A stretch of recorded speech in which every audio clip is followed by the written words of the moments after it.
amin'ny tiality ny Solomamboka voafidy tesy amin'ny district Natsimdrano janona Randriary Malala izy dia isan'ireo Solomamboka izay nitsipaka iny taratasy nitsipaka ny fametrahana iny taratasy fampisarana amin'ny asan'ny filohan'ny republika iny ary isan'ny mifidy ny tsy mihitsy tao anatin'ny fifidianana ny andro ny talata teo miarabanao tonga soa anatin'izao fandaran'izao. Miarabanao namana fitraniana ary koa miaraba ny mpanaraka ny vaovao eto amin'ny FIFA. Ity adivitra ity sy ny fampahalalam-baovao rehetra moa dia narahantsika mivantana ihany koa amin'ny alalan'ny onjam-peo ny valo amby sivifolo teboka valo ny vahintsika faharoa izao aly izao dia ny Solomamboka voafidy tany amin'ny district ny Sakara Tinuka Roberto izy kosa dia isan'ireo nanoana iny fametrahana ny taratasy fangatana ny fampitsarana amin'ny asan'ny filohan'ny republika iny miarabanao tonga soa anatin'izao fandaran'izao. Miarabanao Fitraniana ary miaraba ny namana John Elite ihany koa député John Elite ary miaraba ny mpihaino sy ny mpijery atsika amin'izao takarivo izao. Ny adihevitra izay ho ataontsika amin'ny dialy ity izany mazava ho azy adihevitra contradictoire débat contradictoire ho ny fiteny frantsay ao anatin'izay adihevitra rehetra izay mandeha izay miazakazaka ny toetra rà miandry ny didy na ny fanapahana izay raisy ny fitsarana avy lampaniorenana ny rehetra ny olom-pirenena rehetra amin'ny ankapobeny mihitsy fa isan'ny adihevitra farany izay nandeha indrindra tao aorian'ny fivoriana teny amin'ny anteny miram-pirenena ny talata teo ny amin'ny isan'ny Solomamboka marina izay nandray anjara tamin'ny fifidianana ny hoe fametrahana ny taratasy fangatahana ny fampitsarana amin'ny asan'ny filohan'ny republika iny avy hatrany nareo andriamatoa Solomamboka Jaona Randriary Malala dia nampiantso mpanao gazety tetsy amin'ny Colbert niakatra tamin'ny fahitalavim-pirenena mihitsy ny ampitson'iny milaza hoe misy tsy mazava misy halatra mihitsy tao ambadika tao tanatin'iny vote izay natao tsisy amin'ny anteny miram-pirenena iny no mampisan'ny filohan'ny republika izay ho maty tanatin'ny lateny izay natao nalahoana ny mpanao gazety hoe misy tsy mazava valopolo ahoana marina momba nyity izy ity aloha meko fitenenana voalohany ianao satria ianao isan'ny tsipaka ary nampiantso mpanao gazety mihitsy nareo nilaza hoe tsy mazava io izy iny.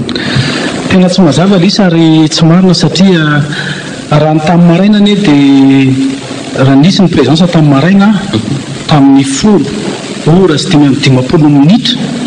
dia zato ny solombavam-bahoaka tao ary zato ny tolo solombavam-bahoaka tao ary ny absent tamin'ny président zato zany ny absent 51 ny absent non excusé zany tsy nisy tamin'izay fotoana izay. Raha ohatra ka vity ny fiantsoananarana iny dia tsisy tonga dia nodiny député fa hoe miandry daholy satria isy avy hatrany zany ny fivoriany ny ambromaritra ahafahana manapa-kevitra amin'ny resaka mise en accusation ny filoham-pirenena io zany na le ataontsika hoe déchéance zany dia avy eo moa zany nandeha ny fanisam-bato nandeha mivoto tao ny zavatra mahagaga anay aloha zany dia teo amin'ny fanaovana ny présidence satria fa tamin'ny sivy alina vao nandeha ny présidence atao amin'ny fiantsoananaratra zany dia natao maika be ary mino fa samy nahita an'izany daholo ny anao manjery tsy ohatra amin'ny fomba fanao ohatra amin'ny mahazatra fa tena ataontsika hoe anatin'ny 1 2 3 dia vita ka mandrazay fomba fiterenana azy satria dia tena anatin'ny minitra vitsy kely dia vita le fianina ary nanao satroka tamin'izay hoe oka dia matofoloha mba hotononina moramora izy io tao anatin'izany ihany koa nitanay hoe tsy fanarahana ny fomba fiasa amin'ny anteny miram-pirenena dia tokony hotononina nisan'ny ataontsika hoe ny solombavam-bahoaka tonga ary tokony hotononina koa ny solombavam-bahoaka tonga fa nametraka ny tonga sy tsy tonga nametraka ny fialantsiny ary ny solombavam-bahoaka tsy tonga tsy nametraka ny fialantsiny zany zany fomba fiasa rehetrarehetra ao dikan'izay zany teo dia efa misy zavatra tsy mazava teo dia efa misy zavatra mihafahafa be miteny amin'izay moa tsika teo fa hoe ny olona tonga ny fidy tao tamin'ny fifidianana iny dia 520 nandany eny 220 ary nanao ny tsia dia anakefatra dia raha manao an'izany calcul zany satria ny tenako anisan'ny io mihitsy hitony ndaisiko tao tamin'ireny fotoan'ireny ny nanisy aingana zany aingana loatra izy dia nalefa 104 nitako tamin'ny fotoana io raha ohatra ka 104 nitako tamin'ny fotoana fanisany io dia eto gaga hoe raika 520 ny olona tonga nandasa-patao nefa dia ny solombavam-bahoaka aby sao 20 e ary fantatra dolo zany ohatra député Labanana, ohatra ny ataontsika hoe ny député Zakia, ny député Nicolas, ny député Vera, ny député Razaka, Rosine Tolera 1, Tolera 2, député Lucien Paobelou, matoa manony eto fantatro zany satria lavitry ny toerana misy an'ireo zany eny amin'ny fahatanka, tsy tonga vetivety, tsy tonga ao anatiny ataontsika hoe ao anatiny adiny 5 na adiny 9 dia ho tonga zany solombavambahoaka zany. Manao izay calcul zay zany tsika 20 ny solombavambahoaka tsy tonga. 20 ny solombavambahoaka mivoaka ny trano. Ny tenako moa dia mariako fa tsy mivoaka ny trano satria amin'ny lalàna fiainay amin'ny teneram-pirenena raha vao tsy mivoaka ianao dia tsy mahazo anjara fitenenana ao anatin'izany zavatra zany. Dia gaga tsika 20 reo daholo izy rehetrarehetra ireo olona député zany, olona voavidim-bahoaka zany, tsy sanatria avy mivava ny tenako ny andeha anononona fahatany eto fa reo daholo ny liste zao ary afaka apetraka eto aminareo mihitsy tia copie ny liste tia afaka tsonareo anaovanareo interview reo solombavambahoaka reo sao dia hoe solombavambahoaka John Nelita no miteniteny foana eto. Raha ataontsika zany zany calcul zany raika amin'ny 50 nisy ny solombavambahoaka tonga atao. Raha analantsika 20 absent, analantsika ny 20 mivoaka 7 ny zany mifidy. Ohatra zany raha zay no ataontsika calcul resaka présence fotsiny zany zay teneniko zay. Dikan'izay zany avaiza ny nahitana n'le 2 ohatra na le 5 misy différence be da be zany raha isa aminatin'le 2 ny teneny 2 ny teneniny ka zany zavatra zany dia tena tsy mazava aminay mihitsy ary tsy afaka ny anaiky an'izany izay zay no ny antony natonga anay miteny tamin'ny manjery hoe misy zavatra maizina ato, misy zavatra fitapitaka ato anatin'ity zavatra ity. Asehoantsika ny mpijery dia matosony maboaka hoe mitondra lista tokoa ianao asehoantsika ty lista ty zany liste ny député mivoaka, ito ny liste ny député mivoaka ary ito ny liste ny député absent 20 ny absent zay ny teneko tokony misy mangarahary tokony tao zany dia efa niteny ny andriamatoan'ny filohan'ny antenimera-pirenena hoe reto ny olona absent excusé, reto ny absent non excusé fa tsisy n'izany fa tonga dia natao maika be le izy na niforcena fotsiny zany le zavatra aminay tsy mazava ny zavatra. Tsika fitenenana Andriamatoa Tinoka Roberto, ianao isan'ny nanoana ny fametrahana ny taratasy fangatana ny hoe fampitsarana amin'ny asan'ny filohan'ny repoblika iny ary tao anatin'ny efitrampivoriana mihitsy ianao hatramin'ny farany fa melohany amezako fitenenana anao fanamariana Andriamatoa solombavambahoaka ny hoe miresaka ny fomba fiasan'ny antenimera-pirenena ianao fa ny tamin'ny fotoana ny fidianana ny voamaritra amin'izao fotoan'izao teo amin'ny antenimera-pirenena isan'anatrika ny tena ohatrohatra izay resahanao izay ihany le fomba fiasa tao anatin'ny antenimera-pirenena fa na ny présence na ny fomba fidianana tena afaka verina ino fa mpanao gazety ianareo ary manana ny arsiva an'izany mangataka mihitsy mba avoaka ny arsiva tamin'ireny fa ny arsiva tamin'ireny misy fividianana koa ny bureau permanent tao aloha azadinoana bureau permanent fidy tamin'ny nanongana anay tsika moa niara-voangana satria tao anatin'ny bureau tao anatin'ny commission tamin'ireny miaraka tamin'ny présidente Christine misy tao zany tamin'ny voalohany vote nataonay vote ara-dalàna tsara mihitsy moa ireny fa dia avy eo indray nisy le vote après ny fividianana bureau permanent ka zay ny teneko ka eo mila jerevana tsara mihitsy le izy afaka avoaka fa tsy misy tsara mihitsy tao fanomonana hoe reto ny tonga mino le hoe 111 moa tamin'izay foana nitetiafana teo isaky ny andro 111 ary tamin'izay moa lany tamin'isa ataoko hoe fa 100 mihitsy moa zany ny andriamatoa filohan'ny antenimera-pirenena tamin'ireny fotoana ireny fa tamin'ity kosa za tena mangataka mihitsy avoay le arsive ary avoay le arsive tamin'ny fividianana omaly fa angana tsy maharaka na ny député sasana tsy fantatra kory hoe voantso ianina mba manao satroka ny tena isaky manao satroka ny tena afaka manapaka kely andriamatoa filohan'ny antenimera hoe satroka reny ataovy moramora andriamatoa député Malmont moa no nanao izy moa zany rapporteur ao nanao ny fiantsona tao tena angana loatra voavita ny fiantsona iny afaka avoakatsika izany zavatra zany tsy niteny akory andriamatoa filohan'ny antenimera-pirenena hoe reto ny tonga reto ny absent fa tonga dia fa lasy vita voa dia miditra amin'izay tsika ary amin'ny le resaka tatitra zany nataotao amin'ny vomera ny adoc moa zany commission adoc momba nyty le resaka mise en accusation ty. Andriamatoa Tinoka Roberto, fahita amin'ny antenimera-pirenena koa aloha le hoe miditra ny solombavambahoaka dia manangatana anay tonga dia mivoaka ihany koa so dia izay no tranga inona zava-tranga ny hevitra reo mialohan'ny amaliko ny fanontanianao namana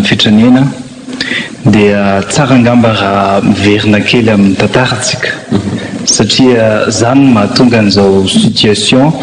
iainantsika amin'izao fotoana izao. Ny tantara misy dia raha lahy ny filoham-pirenena ny Madagasikara ny filoha hery Rajaonarmampianina dia tsy nanana solombavambahoaka na dia ray ary satria nodakainy izahay famille politique izay tokony ho soutien naturel ho anazy dia namoroporina izy nanambomboatra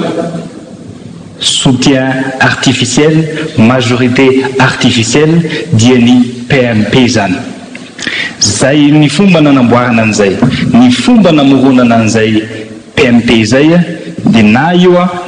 resaka vola na io resaka intimidation personnelle. Zay ny fomba nananganana an'io PMP io. Tsy manana zany reo olona tao anatin'ny PMP reo conviction politique. Hany ka mivadibadika palitao isan'ny ty mihetsika ty. Tambazana vola kely dia mivadika palitao, mena tablety kely dia mivadika palitao. Azadinitsika fa ny tantara koa dia mametraka hoe ingahy namana député John Elita zay manatrika atsika eto tamin'izany fotoana zany dia manangana le groupe GPS. Groupe GPS zay nitondra ny soutien tamin'ny Mapara ary niara-dia tanteraka tamin'ny Mapara tamin'ireny fotoana reny. Nokian'olona izy tamin'izay fotoana zany hoe fa manino ianao andriamatoa député no mivadika sahady. Io izy mivaly teniny io no ahitako fa io no hitako fa hiteraka tombotsoa ho an'ny vahoaka ny fidy ahy tamin'izay fotoana zay sy mifaritra nahalany ahy ka manohana ny Mapara ary tsy vitan'izay fa niara-dia taminay izy nametraka an'ilay premier ministre hatramin'izay fotoana zay ary niady hatramin'ny farany izy io an'ilay article 54 hoe ny majorité zany no mametraka an'ilay premier ministre. Zao ny zava-misy amin'izao fotoana zao vadika palitonga i John dia magagatsika ve raha ohatra ka ohatran'io ny fiainam-pirenena ao amin'ny assemblée nationale ao, ohatran'io ny fiainanay ao amin'ny assemblée nationale ao, vadika ohatran'izany koa chiffre ao. Azadiny fa araka ny teniny teo nanome chiffre izy teo hoe 20 izy ny absent. Raha 20 ny absent raha tsy diso ny compteko telopolo amby zato zany présent ary 26 voaka enam-boroapolo voaka fa ny adiny ny député John nametraka anazy teo dia hoe zahay ireo anika nisy mivoaka sy niditra zareo reo zay no adiny nametraka anazy teo. Zay ny zavatra nisy rehefa avy naka vola tany amin'ny bâtiment C chambre 14 zany le député niaraka tamin'ny zareo tenenin'io dia miverin'andray mandeha nifidy ary tsisy mahalala hoe nifidy inona reo olona reo na i John zay teneninao mifidy hoe ianao mifidiny tsiro izy ianao ahoana ny ahafantaranao zany hoe fidiny tsy maro izy tamin'ny hainao manjery avavy maly hoe nifidiny tsy vote secret manko le izy zay no afahako ny tena zany hoe tsisy malala tsika sy ianao fa nifidy an'izay izy. Zavatra anankiray zay. Ny zavatra faharoa amin'ny resaka isa mbetika zareo miteny hoe 107 no isanareo nandeha nifidy tao ny présent tao dia fanan'zareo lalitra koa ny filoham-pirenena dia raha nanaraka tsara azo averina zany amin'ny kabarin'ny filoham-pirenena omaly dia 20 ny teny amin'ny filoham-pirenena nefa reto olona manao anazy reto ny teny hoe 107 20 izy ny filoham-pirenena omaly fosy filoha tohanany zareo omaly dia naman'ny zareo koa namoaka hoe 70 ny isanay tao. Zany hoe miangava monsieur namana député mba mifanaralo nareo le resaka chiffre zay vo hoentinareo ty amin'ny vahoaka le izy fa fandreberebena sain'olona fotsiny zany mifanarahanareo satria ny marina dia ray hany ary nity zava-dehibe azo zareo tao tsarany nijery satria zareo manohana olo fitondra-fanjakana azo zareo tao tsara nijery talohany nampikabarina ny filoha-pirenena farafaratsiny nijery n'le authenticité n'le signature zay 5 taloha tamin'ny maraina ny fividianana ary niakatra 20 mahery rehefa afolakandro anakaiky ny fividianana naninona tsy nandefa valitany zareo nge eo amin'ny fitondrany maninona mampaninona azy midépêché huissier amin'ny assemblée nationale mivérifie hoe zao le authenticité-nereo sonereo ary firy tanatinay le 4 nanao nivoaka sy niditra iny no nanao sonia tany zareo reo zany miteny taminay hoe zahay azagaganareo fa reo masom-bahoaka zahay tsy fata aminay jonay lita koa anatin'izay reo masom-bahoaka zahay hiteny hoe tsy fidy an'io fa rehefa avy eo zahay anaraka anareo farany le tany amin'ny niakatra plateau manko zareo tsy tiky plateau voalohany akaran'ny zareo fa tany amin'ny TVM koa zareo dia tany amin'ny TVM zareo niara-nanisa teo tsika fa hay fantatra hoe 1 isan'ny zareo tany aiza zany 5 latsaka teny amin'ny ranonanosa tavela tao amin'ny Tsiramahamasina dia ampitao amin'izay koa zany zahay isan'zareo niakatra plateau sy zahay 100 mahery tena amin'ny ACC raha amiko zany zany zavatra metika fitenenana dia matao malala misaotra anao eto aloha dia mametraka miteny tsinona namako député Tinoka Roberto ato hoe jerebo le 5 ny authenticité le signature na anisany nangataka an'izany mihitsy ny tenako tao vao nanomboka satria ny ordre du jour tao moa zany resaka protection consommateur ny tokony natao tena nangataka rehefa ny tena dia matofoloana teny mera hoe misy an'itya requête de mise en accusation ny président de république ty nangataka avoay ny anarana tonono ny anarana mandraky ty ny androany tsisy anarana mivoaka arizany nahita anarana raha androany vao misy mametraka anarana ao azafady efa zatra fampagalatsoniany atao hoe ny alatsonianao misy ary misy député ary any amin'ny province sy mahafantatra miteny 5 raha anao calcul ndray atsika ampivondreo le 20 reo ampivy 20 mivoaka satria le 20 tsy nanao signature ka raha misy osamy teny fa le 20 nanao signature avoy ary le signature ka raha ohatra ka reo 5 fio zany présent azafady indrindra miakatra 144 ka pièce de chiffre nenay eto moa avec ny tiako tenenina hoe avec preuve donc zavatra tenenay ary zavatra tsy mipetrapetraka marina loatra ny tenenina andreo matofoloam-pirenena raha ny teny izy araiky amin'ny valopolo satria zao ngambantsika mahay manisa raha valopolo ataontsika hoe différence ray ngamba mety hoe latsaka alohanay mahita latsaka ray différence toy izay 7 be zao ny député fantôme lazaina fa mifidy tao eto amin'ny teny 7 ny analana 20 mivoaka manome zany raiky amin'ny valopolo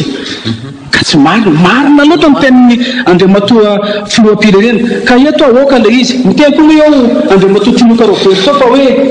20 ny tonga teny amin'ny ACC ity ny sary io sary da moa samy mahay manisa daholo tsika na mbola multiplitsika par 2 heures reo tsy tonga ao anatin'izany ataontsika hoe 20 zany lasa zary latsaka tany alosy sa latsaka tany amin'ny minona fa ao amin'ny ACC ohatra tsy dia misy cafétaria ao ka tsy hiteny izy eto hoe mbola sakafo tany amin'ny cafétaria fa ny anay amin'ny aliny mba misy ny olona somary antitranty ny solombavam-bahoaka anay dia niteny izy hoe andamina reo solotena anay ka ny anay le latsaka 4 tsy maninona latsaka 4 ny anay fa eto kosa tya mba mazao isa zao afaka namarina ary io any misy anamanjery foana miantso hoe manamarina kely ary eto no mialatsiny misy ary solombavam-bahoaka miteny fa mamony député John Nelita atao avoay ny sary mangataka an'izany mihitsy avoay eo amin'ny tele fa zany olona mamy zany any mandra tatatra zany ka tsy zany ny andehanao latsabato ary raha mandatsabato zany mety tsy hitany atsamon'olona angambandra olona mamy ka le izy le resaka fandemetsahina miresaka izy eto hoe tany amin'ny salina se misy vola mandendeha avoay koa zany proof zany fa zay koa mafantatra fa io any za aloha tsy voavidim-boly zany za tsy atao an'izany fa zao io any efa heninay ny vola mandendeha tanatin'ireny zavatra rehetrarehetra reny ary namparialoanay solombavam-bahoaka manao rekety ane tsy solony ny fanarahana fa ny anay le fitapitaka ataonao am'birao maharitra mihitsy ny tsy zakanay satria misy miclo natao tao miclo dia hoe tsy anaiky an'ity zavatra ataon'ny FFM ity tsika satria anticonstitutionnel io fa andao tsika député hiaraka teo mihitsy ngambany namako Tinoko Roberto niaraka andresaka tsika tamin'izay hoe alao ary tsy asiana couleur politique fony izy ity ary oko tsika tsy famitapitaka fa firaisan-kinona ny solobava raiky amin'ny 50 matao ka zao andahatra amin'ny farantsika ifandavanatsika io ka dia amin'ny manaraka zany a manomboka zao zay resaka tokony atao a dia mandeha ny miclo ary zany foana ny atao raha pirenena enjana be ne zany ataontsika hoe requête de mise en accusation zany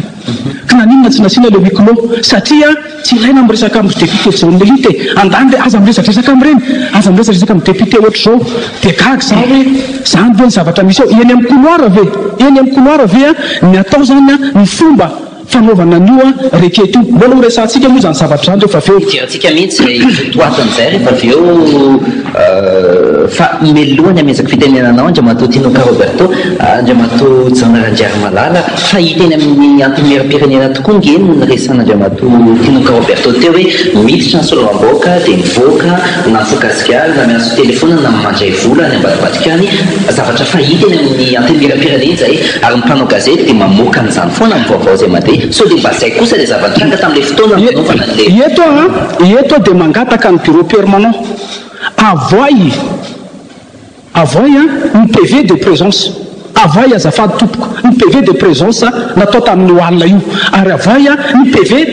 enregistrement koa misy enregistrement ao a dia atambatritsika misy télé anao hoe andao andany fotoana ady nifatra ary andao ao daholo reny ainao manjery isan-karazany reny tsy latsaky ny 10 caméra ny tao dia aleo avoaka atsika hoe iny ary fa nisy député mivoaka nandeha naka vola dia niditra miverina ny vote ve izy taddio fa le mivoaka mihitrany misy no anaty fiviriny fa ao anatin'ny vote ianao a tsy misy hoe mandeha mivoaka ianao dia mivote dia avendrenao miverina ndray dia mivote dia miverina fa ny azonao atao dia mangala bato hoe any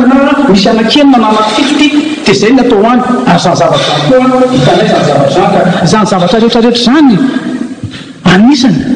tsy maharesy lahatra anay a mbola iresaka no tsika momba Andriamatoa Tinoko Roberto ny zavatra mahagaga amin'ilay raisonnement dia tsotra fotsiny déjà tokony misy dikana koa manoloan'ny sary eto fa ridicule be sary ny azo atao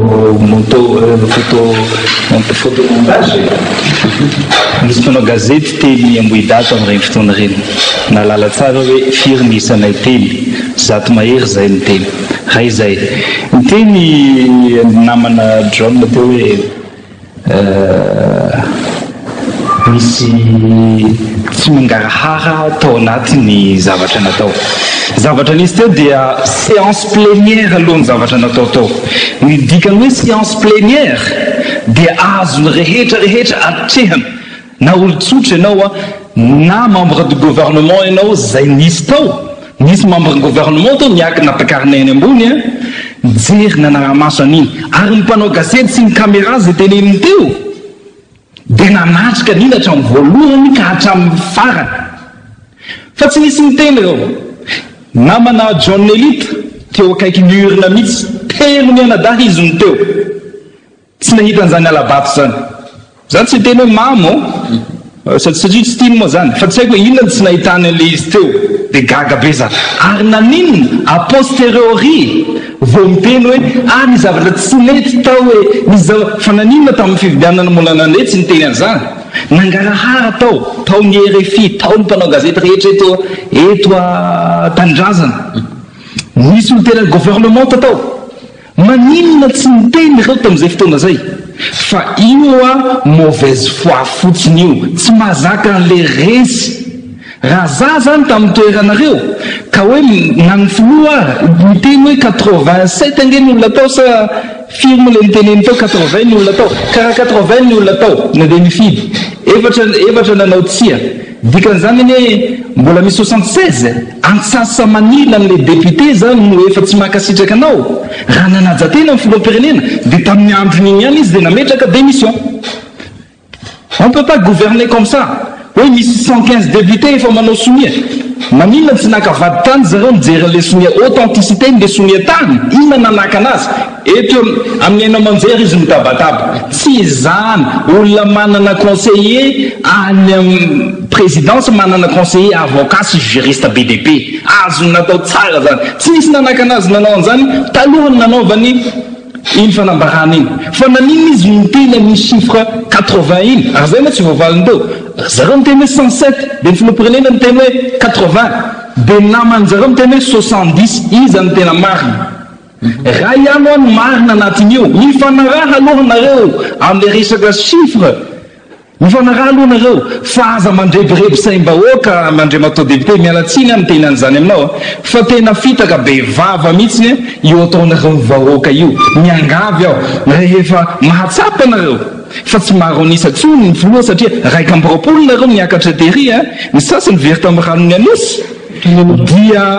miangavy aho mba manajatena nareo teneno le filoham-pirenena tohananareo hoe efa tsy manaraka anao tsony ny majorité ato anatin'ity assemblée ty raha tsy diso a ny PV rehetra atao anatin'ny février zay nataonareo teny amin'ny antiny mera-pirenena isan'ny lasany amin'ny fitsaranafo momba lalam-panorenana angamba ny fitsaranafo momba lalam-panorenana hanamarina ny reto olana miresaka isy reto ny pirenena mametraka fanantanena hoe so dia mba tokony hianatra anisa aloha na ny aotsibazazana ny niavoloha amin'izao resaka isa satria na tamin'ny fifidianana ny bromarche ny anteny mera-pirenena ary adevitra zao foana koa ty resaka izy ty na fifidianana lalàna momba ny telo-bolam-panjakana ary adevitra zao foana ty resaka isanareo anatin'ny anteny mera-pirenena ty etony a dia gaga ihany aloha amin'le hoe io mbola manamarina foana fa misy ny télé dia afaka avoakanareo misy vaovao piste avoay a hoe inona prian'le zavatra mifampirisana teto raha ohatra ny tenako ka nydroso tao dia tao zany aloha dia efa nisy solombavam-boaka ny eritreritra fa tsy mifidy a dia fantatro manko rehefa tsy mifidy dia tsy mahazo miteny dia rehefa tery loteria dia natao daholo ny fandemetsahina mivoay alahy ty misy ary mite hoe mivoay alahy ty fa andao ohatr'zao sy ho tenenketo ilay teneniny fa atao mivoaka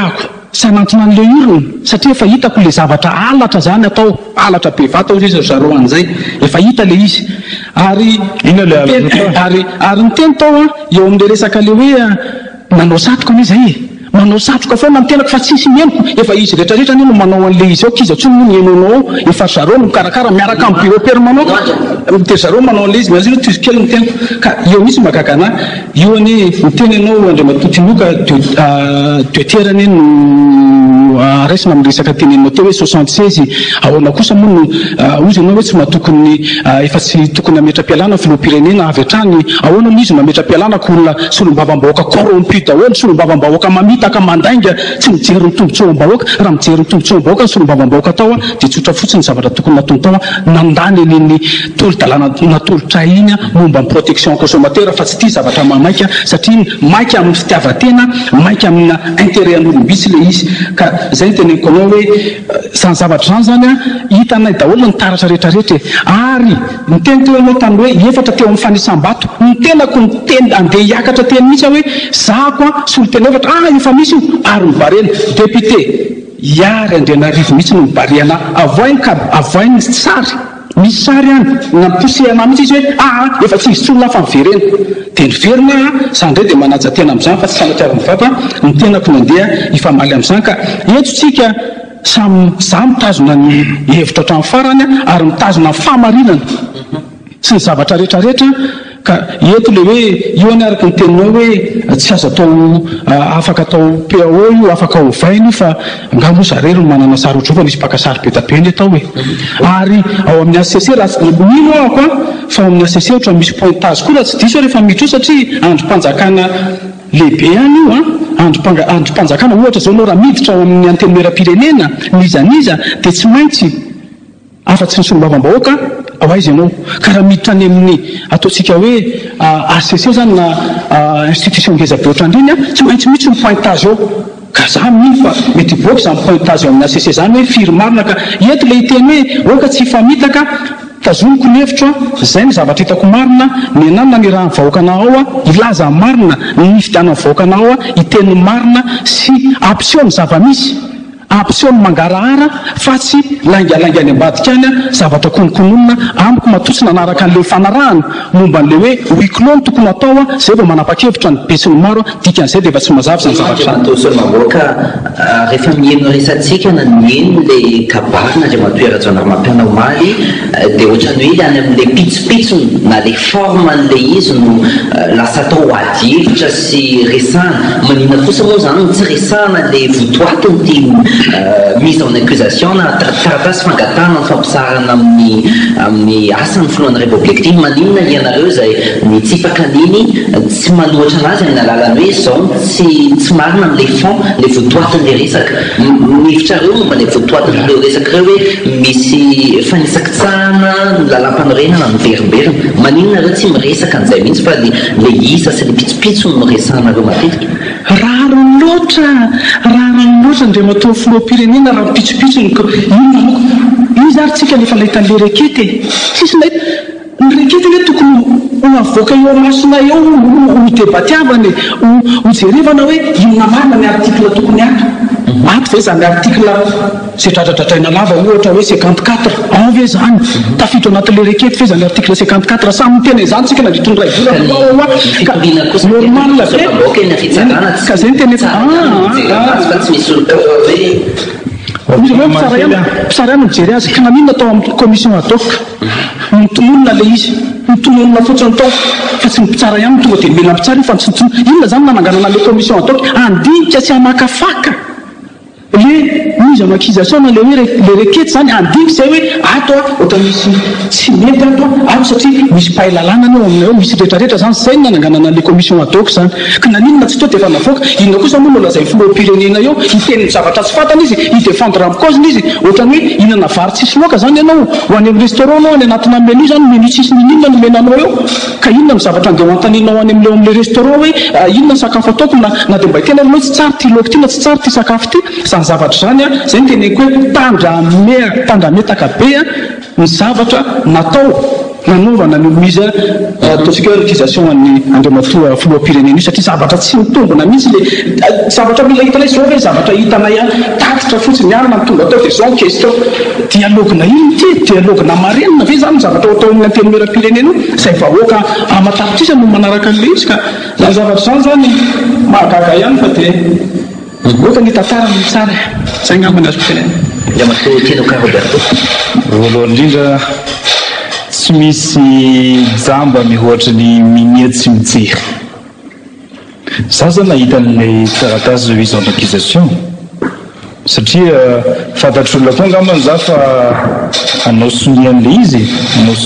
izy aneky an'le izy fa ianao angambany andriamatoa John dia efa fantatr'olona hoe anao tsy anao sonian'le izy dia tsy atokisan'olona tsona satria mandainga mivadibadika palitao manitoetranao io mivadika palitao sanandro io efa tsy atokisan'olona tsony ianao za moa zany tena metraka kely mialatsiny kely andriamatoa no vitany anamby miteny izy aza oetipo ianao fa mbola olona tieny tsisy etipo zao no zavatra nisy zany mikasika n'ilay intervention ny filoam-pirenena mitenenao to nanino izy tsy niditra anatin'le fond fa forme no midirana tena marina zany satria mialan'le izy dia narirany amin'le resaka hoe 4 tombotsoa personnel araka le teneny teo zahay mapara aloha hatramin'ny voalohany dia efa tsy nanaiky nividianana 4 ary ny député nanaraka tia orina tsy misy ony zany tamin'ny session io tsy misy ony resaka 4 zany lainga zay mbola miteny hoe mbola nisy nampiakatra indray namerina indray le resaka 4 fa resy lahatra olona reo tsy zany ny priorité tsika tsy le 4 tsisy resaka tombotsoa ihany koa ny tao fa ny zavatra mahagaga zany dia ny ridiculisena ary ny diabolisena ny député tsy nyresahany le constitution hitsakitsahana violation répétitive ny constitution tsy nyresahany iny fa nivany zavatra hafa le izy ndray aranao efa miteny hoe rehefa mandalo io raha ony io dia anafarako expert anareo ampianatra anareo mpanao formation anareo dia hoy izy za mamaly an'le filohan'ny république androany miangavy zahay monsieur le président ampianaro reo mbola misolelaka aminao reo tsy fantany asany zahay mahafantatra hoe zahay contre pouvoir fa reo misy olelaka reo mila ronodronony aminao reo no ampianaro ampangalao expert hampianatra anazy fa tsy zahay ary ny tena mampimedy ity ianao hoe atao mise en accusation dia ianao ndray no efa mahita ny valin'ny fitsarana mialoha rehefa mandalo io raha on'io dia ampianariko nareo alamiko nareo zao nareo za olona linan'ny fihavanana nenao fanambanimbanina député ohatrany reny no ataonao anatin'ny kabary natokony mba hoe andraisan'ny vahoaka malagasy hoe ametrahana anao ny tena hoe ray aman-dreny zay ny tena zavatra tsy mety nataon'le filoha raha mise en accusation ianao dia tokony le fond le zavatra iaccusenanao mba hitenenanao hoe zao ny zavatra ataoko zao ny zavatra valiko iresaka andriamatao John Elite hoe tsisy dika le izy ny article 54 raha sy nina tsy hitanay izy ihany efa nahatsapa hoe nitsakitsahana ny article 54 izy mihitsy niakatra plateau tamin'ireny fotoana reny hoe hitsakitsahana ny constitution io tsy resaka afa-tsy ame exemple anankiroa za amin'ny efa nitsakitsahana ny constitution ny mise en place ny haute cour de justice amin'ny article 167 dia isan'ny ahafahana manao déchéance cause d'échéance ny président de république rehefa tsy tafapetrakinao anatin'ny 12 volana aorinany mitondranao aorinany nanaovanao finianana ankoatran'izay le zavatra niseho teny amin'ny CCI vato ny article 45 ane ka miteny hoe ny filohan'ny république no garant le bon fonctionnement ny institution miasa eo tsy zany zavatra nataony teny fa nanao soizy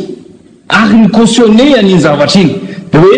ataotsika ty zavatra ty fandikandikana fanitsakitsahana le lalam-panorenana nanaova ny filoham-pirenena fianianana zany amiko zany veriko ndray le teny teo hoe tsy misy jamba ny ohatrin'izay minia tsy mahita ka zay ny zavatra mahazo an'ireo io na io intimidation personnelle na io intérêt personnel zareo ny voan'io resabola io resaka intimidation na izy io nefa miresaka amiko hoe zahalahy problème koa zao intimidation tsy misy malalan'izany ny ao amina temirem-pirenena eto ambony plateau eto tsy fanala baraka fa zany zavatra misy nareo tokoa reny moa zany andriamatotso anarandriary malala tsy mahita hoe tsy mitovy hevitra amin'ny olona mahita hoe misy fanitsakitsahana lalam-panorenana ny veriverina nataon'le filohan'ny république mahatonga anareo ohatra hoe tsy maintsy mahita le taratasy requête aloha zay amiko teneniko anao hoe rehefa zavatra ny tsy aseho vahoaka izy any koa ny miteny eto hoe anisany miteny zany izy ny article 54 tamin'izany naninona ny sans option tabataba tamin'izany sao fa naninona ary io ireketo io tsy navoaka hatramin'izay naninona zany io tsy tenenina mihitsy hatramin'izao tsy hita afenina satria mieritreritra raha sanatria tsika ni tsy raha vetoka na tsy namety tsy fantatra na ekeniny ao amin'ny asesena dia aleo ndray fa mba hiverina any andombaravarany andeha ndray hiverina any ary eto dia mametraka le hoe mamerina foana fa fandrematotonika eto hoe mamadika taly tao anisany namorona ny GPS ny tenako fa raha namorona ny GPS izahay misy ny fanarahana hoe miaraka tamin'ny mapara tamindany fa tsy miditra mapara oeko mapara loketo raha misy anarako misoratra any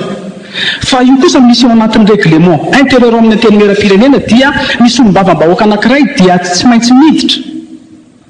ao anatin'ny groupe parlementaire ao anatin'ny antenimieram-pirenena io raha ohatra zany izy tsy miditra dia mety tsy iena zany ny zavatra mety ho teneniny sy avoakany na ny resaka andro satria misy resaka groupe parlementaire ary ny tenako dia tsy nandeha niditra tany groupe parlementaire hafa hoe GPU na zavatra ohatr'izany fa tatriarina mihitsy nandinika sy namakafaka zay vao niditra to anatin'le groupe parlementaire ASVM ary droako zany ary fandraisana andraikitra ataoko zany zavatra zany ary eto aloha dia teantankely satria le izy ane zay teneko hoe misy ny fitapitatra fa tsy maninona zany zavatra zany fa ny tena matoa miditra amina aty amina hainao manjery ohatr'izao dia sary samiteny mihitsy amin'le izy raha ny zavatra nyfampiasantsika tamaraina ny tokony vahiny araka amiketo dia raha matoa sy olombavambahoaka maître ianitra zany tokony araka amiketo araka ny tenenareo teo moa ny mora farany dia tsy afaka izy fa raha tonga teo izy dia tena sakiantany misy amin'ny resaka an'ireo madika palitao fa rehefa ino nareo to lasa mifankaty be misy nareo sy time tato sany zavatra zany ve le ataon'ny time hoe ao anatin'ny fampiavana pirenena ary ny folo nasionalin'ny time izay lany voangana mihitsy dia niteny fa za dia makatoa ny fitondrana io ary manaiky satria mitondra mitombotsoan'ny vahoaka malagasy ampivoatra ny ty madagasikara ty ozy koa hoe fa ahoana zany adiny zareo zany ary lasa miaraka ao nefany hitatsika fa efa time ataotsika hoe tsy tenenako hoe zato isanjato any hoe miaraka ao hoe ao anatin'ny fiarahana amin'ny zareo zany ka zany zavatra zany rehefa inona nefa taloha dia mifampiteniteny mihitsy mba tsy eto mihitsy dia tsara miteniteny an'izany fa nisy mihitsy ary ataoko hoe anarana ary anisany natezitra ny filoham-pirenena teo aloha Andry Rajoelina mihitsy tamin'izany fotoana zany hoe mba fantatrareo mity lokon'ny kravatiko ty aza ataonareo an'izany ty lokon'ny kravatiko ty fa nefa dia eo ka rehefa tombotsoan'olon-drisy ve dia mahay mifankaty mahay miaraka ao ny anay dia mitazona ny hevitra izay efa ela ny groupe parlementaire azy ve manidirako amin'izany ary efa fantatro ny vahoaka zany zavatra zany satria ny anahy fampandrona ny tedaviko fa rehefa zavatra tampotampoka ohatr'izao mba menatra mba tonga saina fa ny filo nasionaly le ry miteny fa tena ilaina fiarah-miasa ny fitondram-panjakana ny atoko politika tia manao an'le ataontsika hoe requête de mise en accusation nataontsika an'le hoe déchéance ny filoham-pirenena zany ve ny atao hoe fampihavanana sa miavana fa kobay akelika ihany ka sao dia hogaga aminareo mivahoaka amin'izany ary tonga saina fa tsy haiko nanoho izay mba ny antony tsy mekaranteto hoe hafahafa ty zavatra ty fa io moa ary za mahazaka ny surprise ary sorako satria sika ne samy anina miresaka eto dia mahafinaritra le izy samy miresaka eto sika amin'izany zavatra raha tsy diso ny kavarina andriamato Ravalomanana ny sabotsy teo nilaza hoe manohana fitondrana fa tsy manohana ny tompona manohana olona ihany koa ary raha tsy diso ihany koa ny antokotiko Madagasikara sy ny fitondram-panjakana niara-ny asa sy niaraka nandray anjara tamin'le fampihavana-pirenena andriamato Timka Roberto varila ve za mijery jaune miresaka ny antony dia tsotra tsisy fifandraisana mihitsy ny zavatra ataonao zao raha ohatra hoe manohana ny filoham-pirenena ianao sy ny zavatra teneninao tsotra ny antony zahay ny teny tokony hanontany anareo hoe fahadisoaniza lenanao cinéma nampiditra ny Marc Ravalomanana teto zay nge fa niteny anareo tamin'ireny fotoana reny hoe isao ny andro ipetrahanao andriamato filoha repoblika rehefa tafiditra eto ngahy Ravalomanana tsy aty mihitsy ny tokony hipetraka zay fanontaniana zay fa diso ianao apetrao amin'ny filoha tohananao efa miongana io zay fanontaniana zay fa naninona amin'ny filoha Ravalomanana naverinao teto dia azagaga ianao raha zao ny zavatra miseho satria hafa ny zavatra tenenina dia hafa tokoa araka n'izay teneninao zay zavatra taona ohatra ny fanaonareo mpanao politika ihany io azagaga nareo satria nareo sy filoham-pirenena mitovy hevitra dia mitovitovy zavatra fanao dia io nona tonga ny Marc Ravalomanana verina fa reverena ko ty zavatra ty ny ao amin'ny antomeram-pirenena tsy zany ntsony ny état d'esprit fa efa hoe tsy misy antokoniza na antokoniza ntsony fa efa mahatsapa zahay na izahay hanohana ny fitondrana io aza ho izy maître anitra satria maître anitra voaresakinao teo zahay nanohana an'io foana ho izy hatramin'izay ka hatraminavitany somiany fampihavana-pirenena reny fa amin'izao kosa zay mahatrapa hoe efa leo ny vahoaka leo ny fitaka sy vandy le vahoaka ka efa manery anay satria izy ny ACC araka ny tenin'ny ACC dia tsy mandat impératif tsony fa mandat représentatif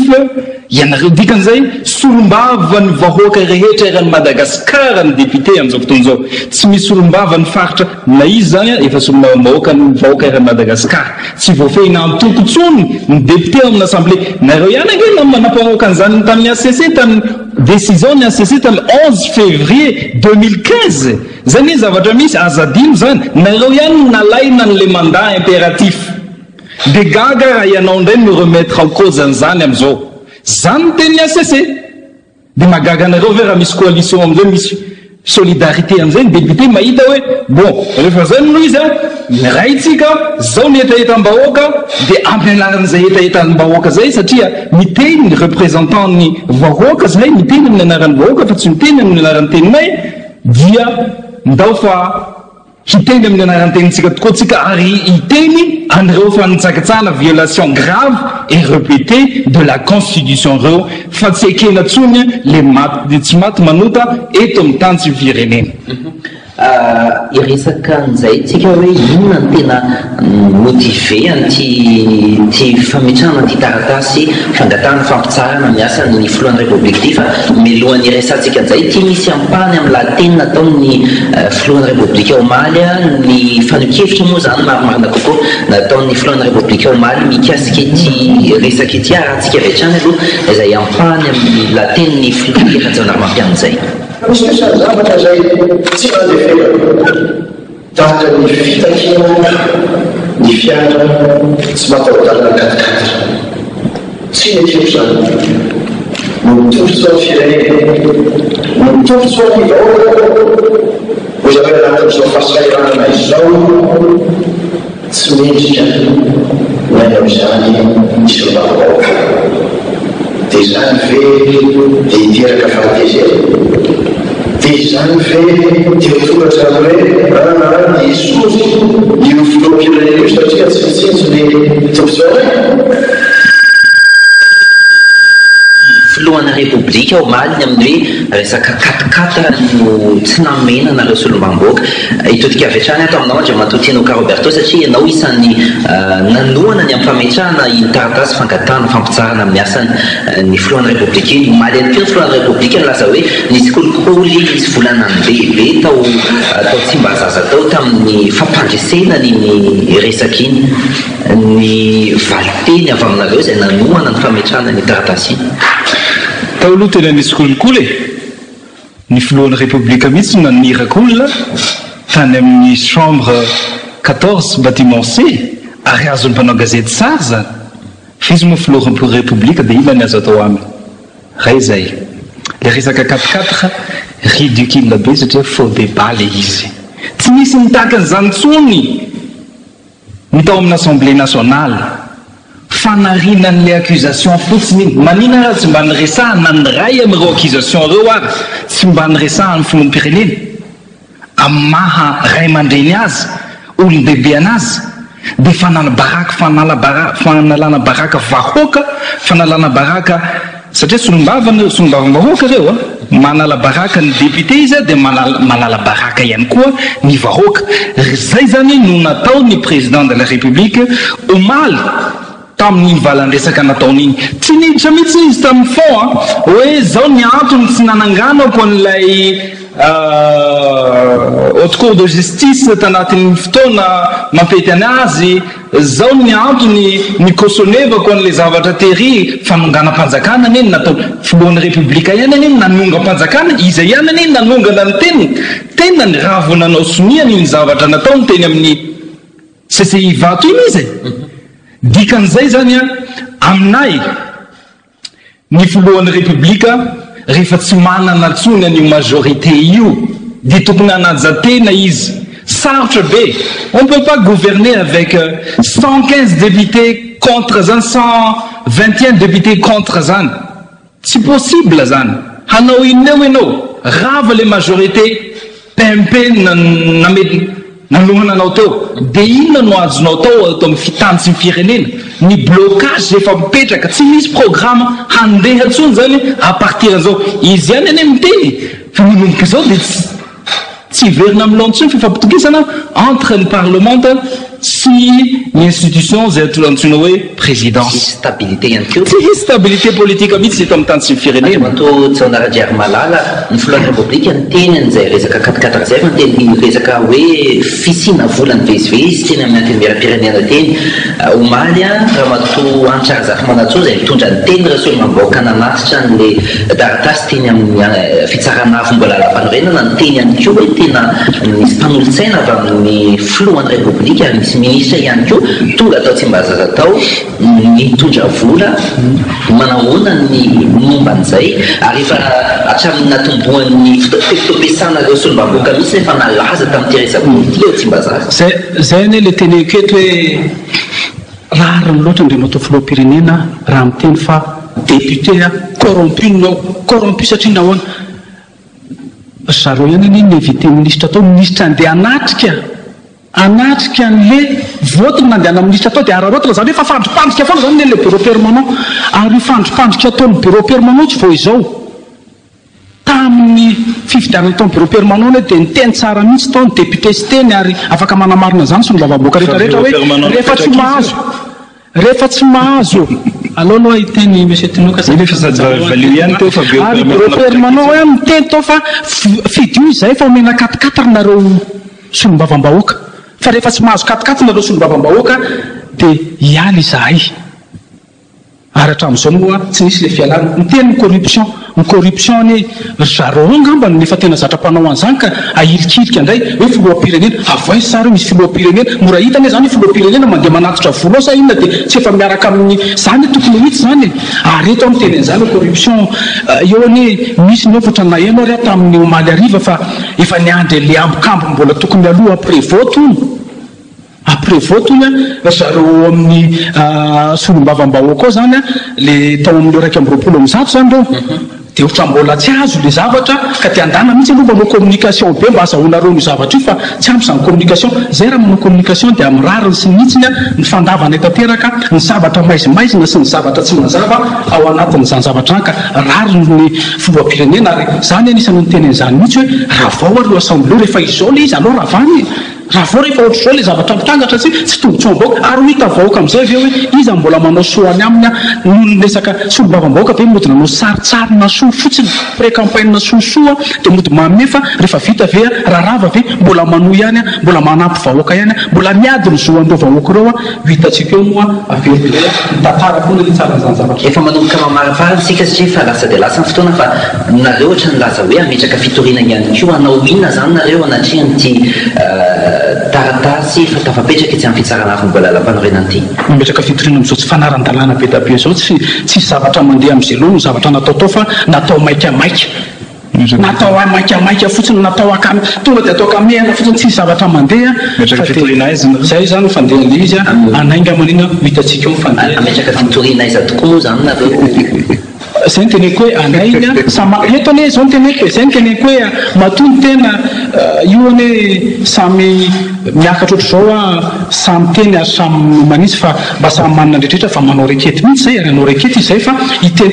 hiteny zany eto hoe ary indray aveo ainao ihany zavatra tranga sy ny fitapitaka io ane mbola veriko etiany zareo mihitsy no mikarakara ny zavatra iko ianao veo anatiny ohatra le sofera nefa mikarakara hoe ato amin'ity lalantika na dia teneniny ary hoe ato lalana andeha mipassager efa viliny sofera ry le izy dia avilina any anatin'ny zavatra any tsy zavatra mbazava mihitsy no amin'ny atenimena firenena rariny loatra ny zavatra Andriamato Tinoka Roberto raha toka mandray fanapahan-kevitra ny anteniny fitsarana avy mbola lampanorenana mandany ity taratasy izay napetraky ny solombahoaka teny anatrehan'ity inona kosa no ataonareo zany ny olona légitime manana ny onction populaire eto Madagascar dia 10% tout à fait légitime mitovy amin'ny filohan'ny république ihany koa zany izahay député ary araka ny teniko teo ny HCC efa nametraka hoe nareo dia tsy mandat impératif tsony fa mandat représentatif rehefa zay no izy dia misy olo tena manday teny ny vahoaka zany zahay ary tsy voafehiny le faritra ny fidy anay sy le antoko fa manday ny teny ny vahoaka malagasy rehetra zay mahatonga an'le titre hoe député de Madagascar ny titre hoentinay zay ray faharoany zany mazava zany zay fa feom-bahoaka io hoentinay io feony ny vahoaka malagasy ray manontolo io hoentinay io rehefa hamoaka fitsarana ny HCC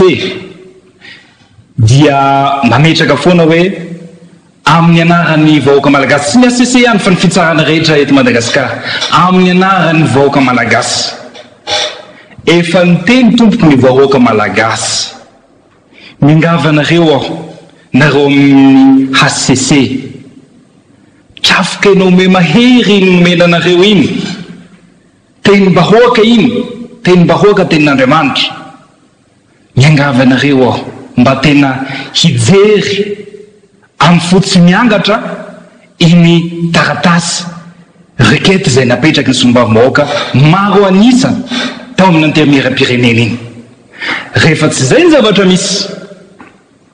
dia afaka anao inona moa zay izy ianao. Rehefa tsy izay ny zavatra misy dia ho resinay témoin ny vahoaka malagasy amin'io zavatra ataony HCC io, ary handeha zahay hanao tatitra ny vahoaka malagasy, hanao tatitra eran'ny Madagasikara, ka hiteny ny vahoaka hoe zao marina ny tena zava-misy eto amin'ny tany sy ny firenena, mandraisa nareo andraikitra. Amin'izay fotoan'izay asakasaky ny HCC raha ohatra ka ny vahoaka mihitsy no tia nefa handray andraikitra amin'izao toe-javatra misy izao. Zay ny hataonay tompoko. Mamarina ny fotoantsika meko minitra roa ianao amarina ny fiarantsika teto sy amitina ny resaka izay nataontsika tamin'ity alina ity. Ena ny zavatra tiako antanina dia ity raha nanomana an'io mise en accusation any Andriamatoa firenena io ve ireo solombavam-bahoaka raiky amin'ny 20 satria ao amin'ny lalam-panorenana tsy inona dia mitely fa ao anatin'ny 80 andro dia tokony isy ny fifidianana. Raha ohatra zany ka sanatria misy zay fanalana azy eo amin'ny asan'izay dia antany andreo solombavam-bahoaka raiky amby 20 ny tenako hoe ao anatin'ireo volana moa ve anareo efa nanomana ny vola hoentina amin'izany zavatra zany ary efa manana ny vola hoentina amin'izany zavatra zany ary iza no amin'ny vola amin'ny zavatra zany. Tiako tenena dia ity efa ao anatin'ny fahantanany firenena malagasy ary raha tsika malala fa betsaka amin'ny fanampiana avy any ivelany izay tokony ho azontsika FMI, Banque mondiale sy ny rehetrarehetra zany. Ahoana moa no ahafahan'izy ireo anampy raha zao fanakorotanana olombitsy, fanakorotanana tsy mipetraka tsara, tsy misy fahamarinana satria tsy hitantsika vahoaka malagasy eny hoe aiza ninona marina ny antony. Raha hitako teto ny antony mety ny fidy eny raha ohatra ka resinahitra fa tsy hitako teto ny antony ka zany zavatra zany tsy hitondratsika amin'ny fampandrosoana mihitsy. Ka eto dia miteny amintsika vahoaka araka ny tenenin'ny Andriamatoa solombavam-bahoaka eo ino fa vahoaka amin'ny saina ny vahoaka malagasy vahoaka manana fanapahakevitra ary vahoaka tsy mety taritaritina itsony amina fitapitaka ampy zay okizay zany zavatra zany. Fa rehefa misy olona mitarika anareo amin'izany zavatra zany raha hitanareo ka mitarika amin'ny fampandrosoana, mitarika amin'ny sakafo hoaninareo, mitarika amina zavatra hoaninareo ny tokantrano, mitarika amin'ny resaka fahasalamanareo, mitarika amin'ny resaka fiainanareo sy ny fianakavianareo dia arao fa aza dia tonga dia mandeha fotsiny mandeha anjama izy fitenena satria sola avo ay amindra efa betsaka izay zavatra nenantsika izay efa tsy fotoana antsony zao io an'ilay teneketo hoe mpanao politika anie io zao miavana ny toko politika tima sy ny mapary fampanao bras-dessous mihitsy ka hitantsika vahoaka amin'izany zavatra zany nefa ny iarahantsika malala ny zavatra nitranga taloha ka politika io normal be zany satria tsy etat monarchistika fa etat républicain ka nidikan'izay dia mila zany mamatapatatra tsara tsika vahoaka, mila mandalina tsara tsika raiso io zavatra io raiso hoe inona marina tonga tombotsoa an'izy zao zavatra zao tena tonga tombotsoa atsika vahoaka ve satria solombavam-bahoaka ny tenako miteny an'izany ary zay nanirahan'ireo vahoaka mifidy anareo hoe ndana mba reson ny hevitray mba teneny ny etahitanay ka dia io moa zany any aminareo vahoaka mahita hoe aiza marina ny tena tokony sy ny fampandrosoana eo aminareo fa aza levarinareo tamin'ny fitapitaka. Ary tena sotranao Andriamatoa solombavam-bahoaka nanaiky ny vahita anatin'izao fandaharan'izao ary tena manaraka tokoa ny vahoaka malagasy, ny manaraka ny raharam-pirenena amin'ny ankapobeny, manaraka ny fivoaran'izao raha politika zao. Miko minitra roa ihany koa ianao Andriamatoa solombavam-bahoaka marina sy amitina ny resaka nataontsika tamin'ity alina ity. Sotra fitranena voalohany dia fisaorana ny namana John izay nety niaraka ny tafa teto ary misaotra anareo koa nanasanay teto. Ny zavatra tianay apetraka amin'izao takarivo zao dia mijery atsika sombaovambahoaka ny vahoaka malagasy romboroapolo tapitrisa tsy misy responsabilité na faran'izay kely ara tsy voaraiketiny tantara ko mingavy anareo namana zao manao antsoavo nareo zay mbola diso lalana tsy fantako na tsy henonareo na minia tsy mahenonareo nikirikiaky ny vahoaka amin'ny fijaliana miantso anareo aho tsy fotoana mitsony zao anitsakitsahana an'io lalam-panorenan'io zay mivahoaka romboroapolo tapitrisa no nanana inspiration ka nametraka an'izany 4e république zany nianiana n'io filoham-pirenena io zany lalam-panorenana zany nizanizy izy eto amin'ny tany sy ny firenena hametraka taranakavanina atsika miangavy aho mba tsy hisy tsony zany impunité zany l'esprit mitolona tamin'ny taona 5 miverina tsikelikely izy amin'izao fotoana zao mafiary sarobidy loatra le rano vahoaka malagasy latsaka tamin'ireny fotoana reny mingavy anareo namako aho ninona zavatra mahazo matoa ny safidy ny anao politika nareo na io resaka vola na io intimidation personnelle miangavy anareo fatako mahazo anareo fa mafy fa miangavy anareo aho tsy njovy lay vahoaka nametraka atsika tamin'io toeran'io nameny legitimité tsika napetrany eo tsika hiaro ny tombotsoany fa tsy hiaro ny tombotsoan'olo tokana na sezan'olo tokana na sezan'ny folohan'ny république rehefa hita hoe tsy tafavoaka n'le baolina dia mba conseillevonareo izy hiala teo zaho manokana dia mametraka amin'ny folohan'ny république manao antsoavo aminy aho mbola tsy tara zao fotoana zao mametray ianao andriamatoa folohan'ny république fialana dian'izao satria ho lavinao io haseseo karaha mainao vola d'accord fa ny conséquence n'izay rehefa aveo anahoana ianao ve no hiteraka crise vaovao indray eto amin'ny tany sy ny firenena hampisitrika indray le vahoaka malagasy zay miandrandra fiovoarana amin'izao 4e république napetran'izao zao ve le fanompanantenana nataonao tamianao amin'ny fidina efa namena kosa ianao ray taona sy tapany zay mba hitondra fiovana eto amin'ny tany sy ny firenena tsy vitanao le izy sarotra le izy tsy comptabilité ty fitondrana firenena ary zay no mitenenako amintsika hoe itsika malagasy dia zavatra mampalahelo eto dia tsy manana homme d'état mihitsintsika niany ampitan-dranomasina nge ny olona rehefa ho fidinao filoham-pirenena ohatra ny kany frantsay reny Mitterrand reny nandalo etape be dia be ianao nanompona vahoaka nandalo ianao maire nandalo ianao député nandalo ianao sénateur zay vo lasa folohan'ny république niany an'Amerika aza ny amerikanina zay atao hoe reine démocratie dia mila mametraka hoe efa mba sénateur le olona zay vo azo fidina ho président de la république efa nanompo vahoaka ianao zany nanana notion zany fanompona vahoaka zany ianao mahay ny hetaheta mahay ny fangirifirany vahoaka ianao zay vo fidina filoham-pirenena